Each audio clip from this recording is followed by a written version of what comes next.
আসসালামু আলাইকুম দেশবাসী, আমি আপনাদের ভাই সাইফুল। আজকে বলবো যে একটি দুঃসংবাদ না খুশির সংবাদ। আপনি কি ফেসবুকে কাজ করবেন নাকি ইউটিউবে কাজ করবেন, সেজন্য আপনার কি করণীয় একটা বিষয় লক্ষ্য করেন।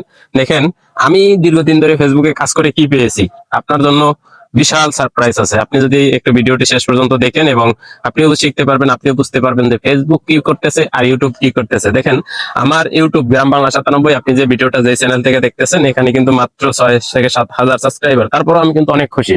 কিন্তু আমি ফেসবুকে যদি আমি দেখাই, আমার আইডিটা একটু দেখাই আপনাদের। দেখেন, আমি ফেসবুকে 26,000 ফলোয়ার, 26K, মানে 26,000 ফলোয়ার। তারপর কিন্তু আমি খুশি না, আমার মন ভালো না। কেন ভালো না আমি আজকে বলি।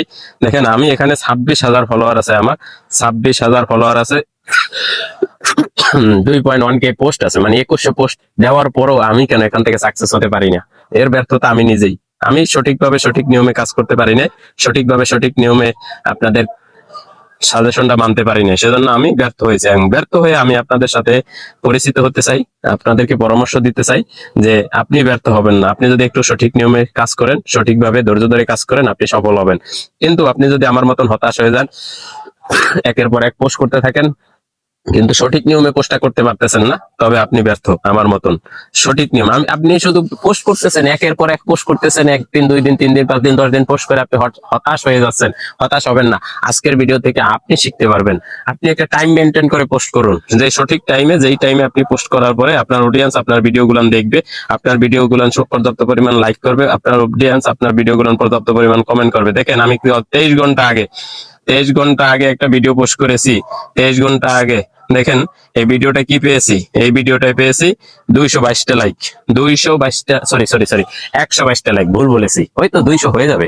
122টা লাইক পেয়েছি। কিন্তু এর আগে আমি যদি একদিন আগে একটা পোস্ট করেছি, দেখেন এখানে মাত্র 12টা লাইক পেয়েছি। এই যে 122 আর 12, মাঝখানে 100 কোথায় গেল, 110 কোথায় গেল?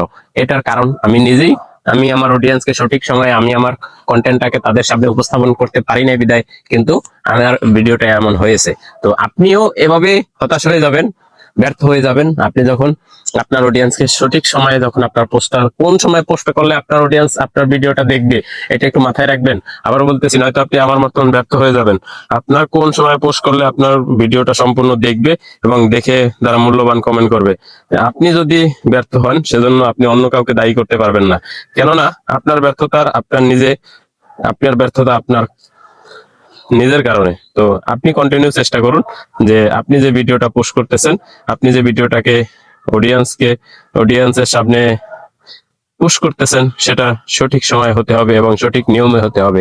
নিয়মের বাইরে আপনি কখনো যখন কাজ করবেন, ওইটা কখনো সাকসেস হবে না। দেখেন, আমি এখানে আমার হাজার হাজার পোস্ট আছে, আমার হাজার হাজার ভিডিও আছে, আমার হাজার হাজার ফটো আছে, কিন্তু আমি তারপরে কেন ফেসবুক ছেড়ে দিয়েছি? ফেসবুক ছেড়ে দিয়ে আমি কিন্তু ইউটিউবে কাজ করতেছি। এর কারণ হচ্ছে, ফেসবুক জগৎটা সকলের জন্য না। আমি মনে করি যার জন্য যেটা প্ল্যাটফর্ম মানায়, আমার জন্য ফেসবুক থেকে ইউটিউব আমার দ্বারা ভালো লেগেছে, তাই আমি ইউটিউবে কাজ করতেছি। আপনার কাছে যদি ফেসবুক ভালো লেগে থাকে, আপনি কাজ করবেন, ঠিক আছে। তারপরে আমি বলবো, আমার স্থান থেকে সঠিক নিয়মে সঠিক সময়ে কাজ করুন, সঠিক টাইমে পোস্ট করুন, দেখবেন আপনি সফল। কিন্তু আপনি যদি সঠিক সময় কাজ করতে না পারেন, আপনি কিন্তু সফল হবেন না।